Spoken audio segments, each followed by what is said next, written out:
welcome back. Last time we talked about some more of the lighter weight stuff. Now we're getting into some more of the heavier meat, okay? So, in front of me I have two different Thompsons. These are the primary different versions that you'll see throughout the war.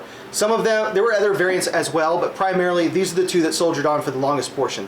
Over here is a 27 or 28 A1, typically more of an early war type thing, and they simplified it in the M1A1. Both select fire, fully automatic, 30 rounds or 20 rounds or even 50 rounds of 45 ACP. It threw a lot of lead, it threw it fast. They called it the trench sweeper for a reason.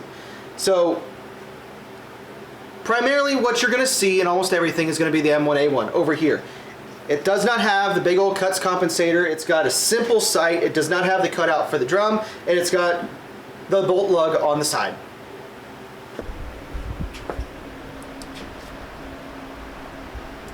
The 28 Thompson has the cuts compensator, the fin to barrel, the ridges for the drum cutout, a top charging handle, a different style of controls, and in fact, a removable stock.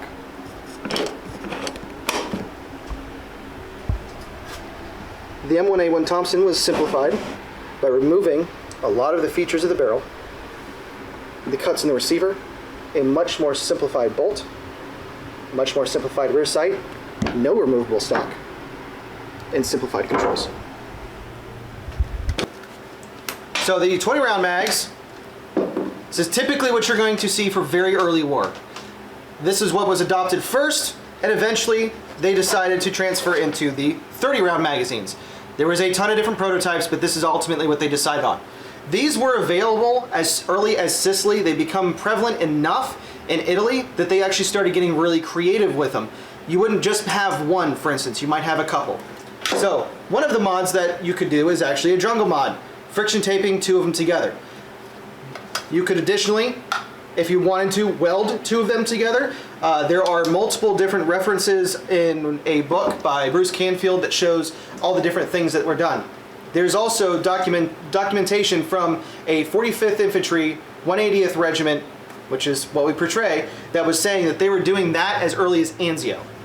So ideally, what you want to do is get a 5-cell pouch, kind of like this, and maybe do a little bit of a mix and match. 220s, 330s, whatever you want for the gun, or even just do something like this. It's your call. Now, this is not the only way that you can carry magazines into the battle. The 3-cell, 30-round magazine pouch was more a Pacific thing. If I'm not mistaken, it really did not show any appearance in the European theater of operations. If it did, it may have shown up with a couple of grease guns, which we'll talk about later. You also had pouches. Always use a pouch. This one's actually designed for it. It is a magazine pouch specifically for this type of magazine. Again, it's whatever you want to do. And I've actually seen photos of the 45th with them sticking out of their back pockets. 100% just how they did it. Kerr sling is the most likely one that you're going to see. However, that's not just saying it's the only thing. A carbine sling would work. I've seen a leather sling off of a Garand on these guys as well. So it's really up to you, but I would probably go with the Kerr. It's just the easiest one to use. These things are very heavy. After an entire weekend of usage, you'll actually start to feel these guys. They really grow on you after a while. They're fantastic. However, pay to play, I guess, in a way. So, eventually they come up with the grease gun. Whole lot lighter. And yes, it looks a lot like an MP40. It also looks a lot like a grease gun at the time. If you kind of take off the magazine, yeah, it kind of looks a little bit like a grease gun. Simplified, way cheaper, way lighter. However, I'm not a huge fan of the ergonomics on a Thompson. I hate the ergonomics on this thing. It does not feel comfortable. I don't like it. But you do gain a collapsible stock. If I can hit the button, there it is. Same 30-round magazine. It has a slower rate of fire, which makes it more controllable, and it is so much lighter, like unbelievably light.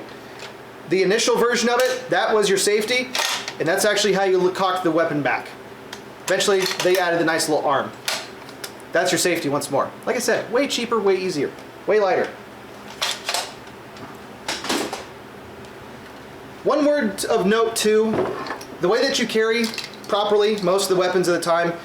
The Thompson doesn't like to abide by those rules. If you can tell, it's designed a lot differently. So when I'm in the field, a lot of times you'll kind of see me doing this number, or popped up on my hip. And you'll probably see a lot of photos with that happening as well. Just easier to carry this big beast. It's heavy, it really is. And with that, and now to show you how the Philly operates.